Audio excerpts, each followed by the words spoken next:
상가 한 칸에 월세만 2억 원, 영업부진으로 2년간 문 닫고 50억 원 날렸습니다.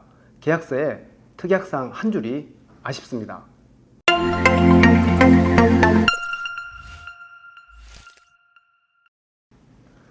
월세가 2억 원 넘는 상가 점포가 있습니다.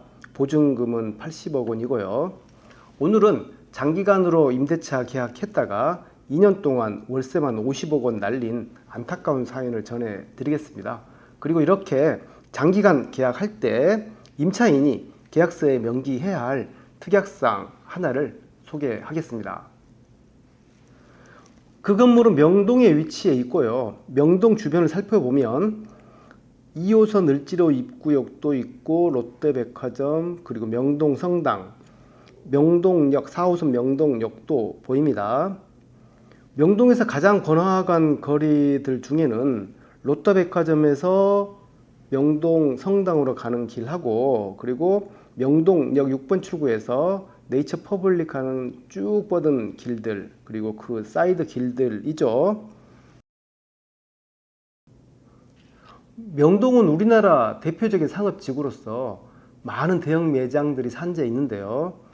롯데백화점 쪽에서 명동 성당으로 가는 길에 자라가 있고, 그리고 그 위에 나이키도 보입니다. 나이키 명동은 그 규모가 압도적이죠. 화장품 매장들도 있고요. 뉴 발란스도 보이고요. 코로나로 인해 공실도 꽤 많습니다. 그나마 메인 스트리트는 양호한 편이고요. 뒷골목은 처참합니다. 장사하는 가게보다 공실이 훨씬 많습니다. 그래도 월세는 절대 안 내립니다. 건물 값어치가 떨어지니까요. 대출도 제한되고요. 건물 팔 때 월세가 얼마인지에 따라서 매매가가 결정되죠. 명동 예술극장도 보이고요. 코너에 화장품 매장이 보이는데, 제 기억에 과거 언젠가 이 자리가 공시지가 넘버 1이었습니다. 지금은 사라진 상업은행도 있었고, 그 자리에 또 상업은행 후신인 우리은행도 자리 잡고 있었던 시절이죠. 네이처 퍼블릭 쪽으로 가면 우선 금강제화가 보입니다. 약 30년 전에 제가 대학생일 때 그대로 금강제화가 지금도 있네요. 여기도 공실이 상당합니다. ABC 마트, 주노 헤어, 컨버스, MLB, 화장품 가게들이죠. A세컨즈도 있고요. 그 옆에는 문 닫은 가게도 있고, 또 문 닫은 가게도 보이고요. 그 옆에는 스파오 대형 매장도 있고, 올리브영, 아디다스, 그리고 또 공실들. 네이처 퍼블릭 앞으로 왔더니 뭔가 공연을 하고 있습니다. 참고로 이 공연은 영상 끝부분에 실어놨습니다.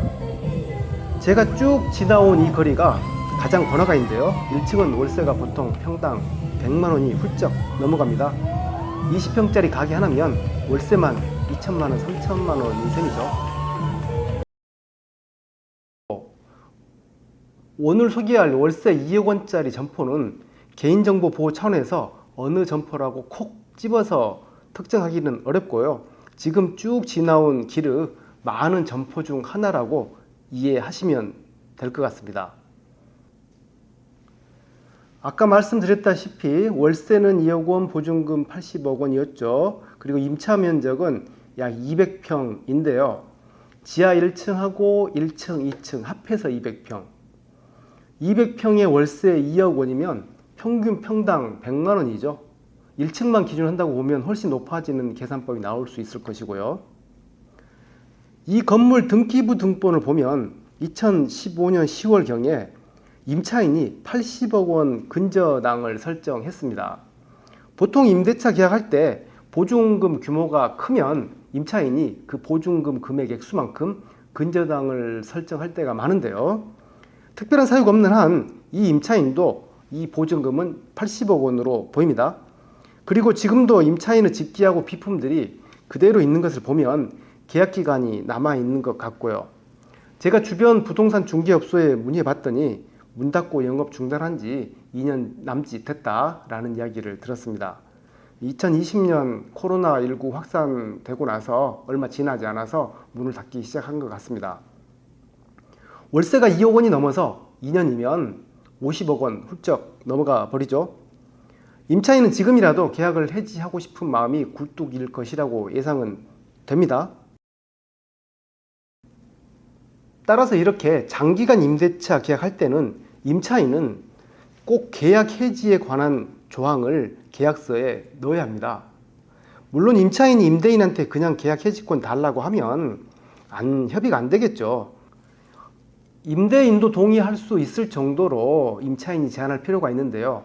예를 들어서 임대차 계약 기간이 10년임에도 불구하고 임차인은 최초 입점 후 5년이 지난 후에는 언제든지 임대인에게 계약 해지를 통고할 수 있고, 임대인이 통고를 받은 날로부터 6개월이 지나면 효력이 발생한다라는 등으로요. 보통 장기간 계약할 때 임대인은 1년마다 임대료 자동 인상 조항을 넣는 경향이 있습니다. 따라서 임차인도 이런 임대인이 유리한 이런 내용들을 봤을 때 임차인도 임대인에게 이런 내용의 해지권을 제한해서 협의하는 것도 많이 무리가 되지는 않을 것이라고 생각이 합니다. 물론 임차인은 계약갱신 요구권이 있기 때문에 1년마다 계약하는 것도 좋은 방법이겠죠. 네, 오늘은 임차인이 장기간 임대차 계약할 때 꼭 염두할 내용에 대해서 살펴봤습니다. 감사합니다.